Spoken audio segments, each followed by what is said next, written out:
लोगों के बीच आ गई। मेरी तो इस घर में कोई इज्जत ही नहीं है।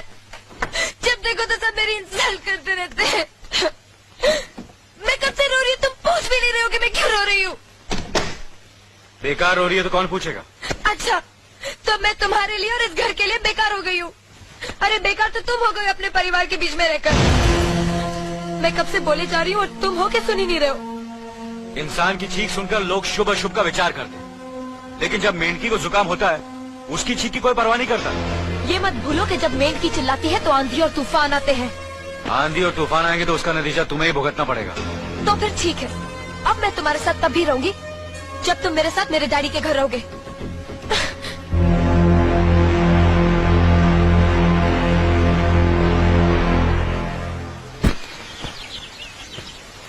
हमारी मीना बहुत प्यारी बच्ची है, लेकिन उसमें अभी भी बचपना है।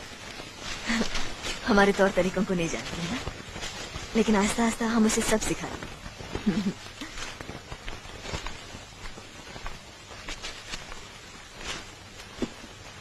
बड़े भैया, ये अपने घर जाना चाहती है। जाना भी चाहिए। 4-5 महीने हो गए, मायके की याद भी आती होगी इसे। और अर्जुन, तुम्हारे ससुर जी तुम्हें कई बार बुला चुके हैं। तुम भी कुछ दिनों के लिए हो आओ, तुम्हारा मन भी बहल जाएगा। अगर ये वापस लौटने के लिए जा रही होती तो मैं जरूर जाता, मगर ये तो हमेशा के लिए इस घर से जा रही है। कैसी बातें कर रहे हो। अगर तुम दोनों के ख्यालात एक दूसरे से नहीं मिलते तो इस मामले को घर की 4 दीवारी पे बैठकर आपस में सुलझा लेना चाहिए। बहू शहर की पढ़ी लिखी लड़की है, उसे गांव के रीति रिवाज के बारे में क्या मालूम। ये तो तुम्हारा फर्ज बनता अर्जुन कि तुम उसे हमारे तौर तरीके सिखाओ। सिखाने से कोई फायदा नहीं बड़े भैया, ये खुद को इस माहौल में डालना ही नहीं चाहती, इसलिए भेज रहा हूं। अच्छा, तो तुमने फैसला भी कर डाला। बड़े भैया, बात यह है कि मैंने मीना को, तुम बहुत समझदार भी हो गए हो ना, तो फिर तुम्हें इतना तो समझ लेना चाहिए, अगर बहू अपने आप को बदल नहीं पा रही है तो तुम बहू के मुताबिक बदल जाओ। आखिर वो तुम्हारी पत्नी है, उसका साथ देना तुम्हारा धर्म है। तुम्हारे भरोसे ही तो उसने अपनी सारी जिंदगी सौंप दी तुम्हें। अर्जुन, मेरे दर पर तुम तड़प उठोगे, तुम्हें तकलीफ होगी तो मैं रो दूंगा, क्योंकि हम दोनों एक ही मां की संतान हैं। खून का रिश्ता है हमारा, मगर पत्नी का नाता उससे कहीं ज्यादा गहरा होता है, क्योंकि वो पराये घर से आकर अपनों से कहीं ज्यादा अपनी हो जाती है, परछाई बन जाती है हमारी। पति शरीर है तो पत्नी उसकी आत्मा है। पत्नी ही पति के जीवन को सही अर्थ देती है, उसे कामयाब बनाती। पत्नी के बगैर पति बेजान और बेमाने हो जाते हैं।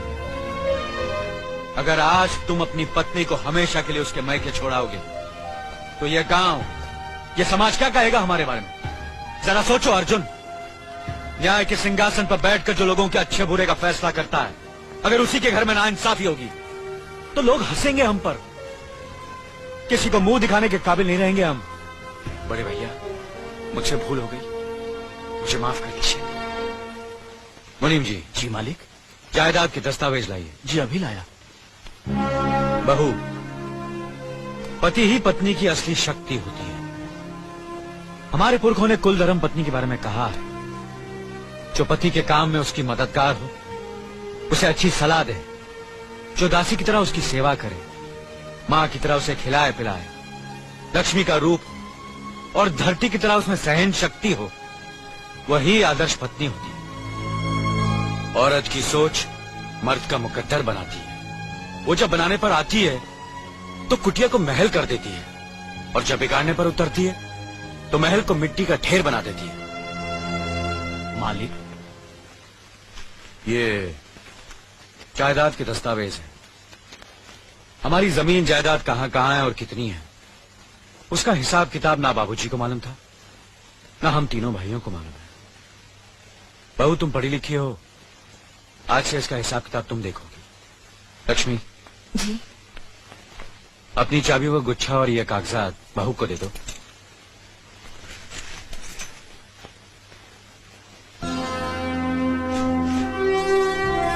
आज से तुम इस घर की मालकिन हो।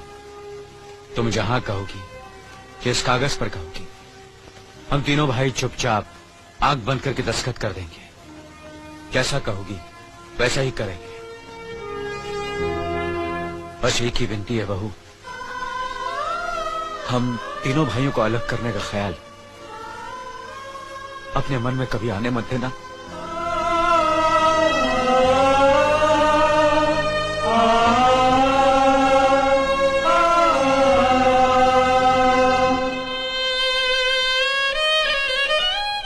बहुत अच्छा किया तुमने बहू, बहुत अच्छा किया। इनकी आंखों में आंसू देखने की हमने सपने में भी उम्मीद नहीं की थी, लेकिन तुमने हमें दिखा दिया।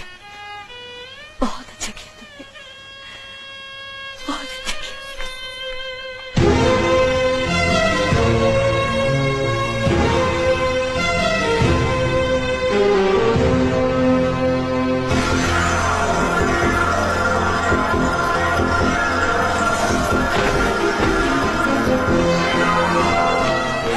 मीना, मीना, क्या हुआ बहू?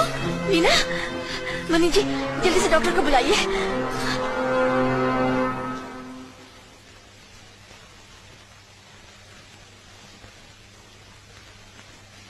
घबराने की कोई बात नहीं, ये माँ बनने वाली है।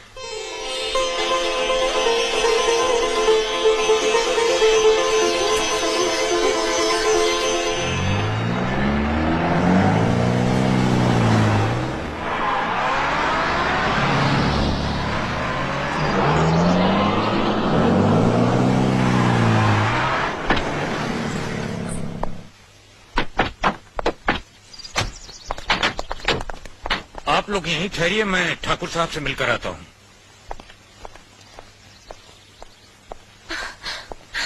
डैडी, डैडी, कैसी हो बेटी? What a pleasant surprise. आने की खबर भी नहीं की।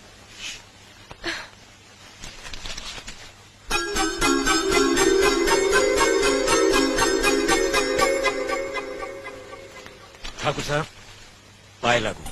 समधी जी, आप अचानक यहाँ कैसे? तशरीफ रखिए, बैठिए ना। आपके बराबर बैठने की मैंने कभी गुस्ताखी नहीं की, तो आज कैसे करूंगा? बहुत दिनों बाद हम लोग मिल रहे हैं। कहिए, आपका कारोबार कैसे चल रहा है? आपकी कृपा और आशीर्वाद से ठीक ही चल रहा है। दिल्ली में इंडस्ट्रीज मिनिस्टर के साथ कब की अपॉइंटमेंट ली है? कल सुबह 11 बजे सर। इनकम टैक्स केस का वकील ने कहा है कि 15 तारीख की हियरिंग में मामला क्लियर हो जाएगा।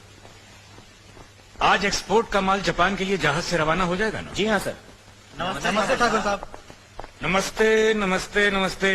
अरे दीनानाथ जी, आप लोगों ने यहाँ आने की तकलीफ क्यों की? मैं आपकी संस्था के लिए गवर्नर साहब से बात कर चुका हूँ, आपका काम हो जाएगा। धन्यवाद, बहुत बहुत। अरे गोपीनाथ जी, होम मिनिस्टर ने वादा किया कि आपके भाई का ट्रांसफर जल्दी ही हो जाएगा। Thank you sir. Daddy, good morning daddy. Good morning my child. आप कहीं जा रहे हैं क्या? हाँ बेटी, एक जरूरी काम से दिल्ली जा रहा हूँ। अपना ख्याल रखना। हाँ? ओके। Okay, bye. पास में ही फैक्ट्री के लिए जमीन देखने आया था, सोचा आपके दर्शन करता चलूं। अब इजाजत दीजिए। इतनी जल्दी कैसे जा सकते हैं आप? भोजन तो करते चाहिए। माफ कीजिए, आप तो जानते ही हैं, बाप बेटी के घर का खाना तो क्या, पानी भी नहीं पी सकता। शहर में रहकर भी अभी भी आप इन बातों को मानते हैं? शहर में रहूं या गांव में, मैं अपनी परंपरा और संस्कार कैसे भूल सकता हूँ? आखिर मैंने इसी मिट्टी में जन्म लिया है। अच्छा, चलता हूँ। अजी, कम से कम बेटी से मिलकर उसकी कुशलता तो पूछ लीजिए। ये क्या कह रहे हैं आप? मैं इतना ऊंचा नहीं हूँ कि अपनी बेटी की कुशलता पूछकर आपका अपमान करूं। ठाकुर साहब, ये तो मेरी बेटी का सौभाग्य है कि वो इस मंदिर जैसे पवित्र घर में बहू बनकर आई, और फिर आपकी छत्र छाया में तो वो कुशल हो गई। राम राम। राम राम। बेटे, जिस तरह तुम मैके में चहकाती रही हो ना, वैसे ही अपनी ससुराल को भी महकाती रहना। हुँ?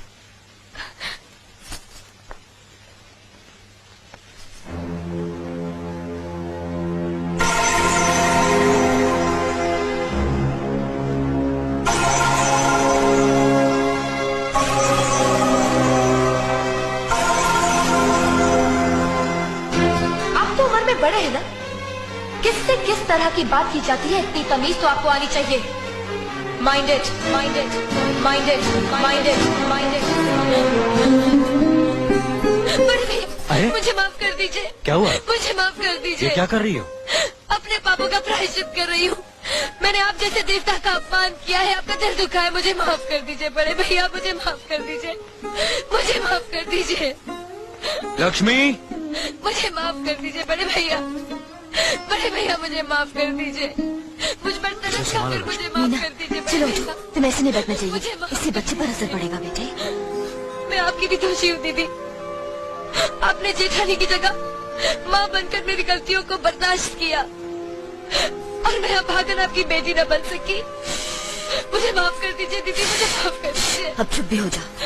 तो हमने कब तुम्हारी बात का बुरा माना? हाँ, बदले रोती नहीं, रोती।